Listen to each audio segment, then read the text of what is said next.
Afternoon, welcome to Cardington on the 12th of September 2013, and there's shed 1. That's all the work so far. They're starting on the other annex now. Looking good.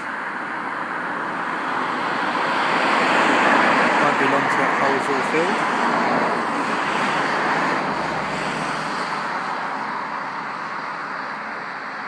I don't know if I've done any more since yesterday on the other door, but looking good at the minute. So I started on the annex down there.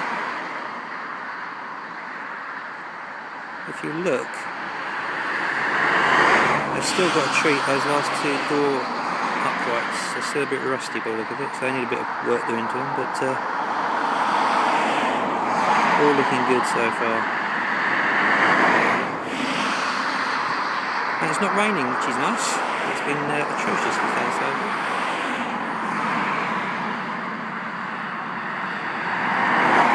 Right then, time for me tea. Cheers guys, bye.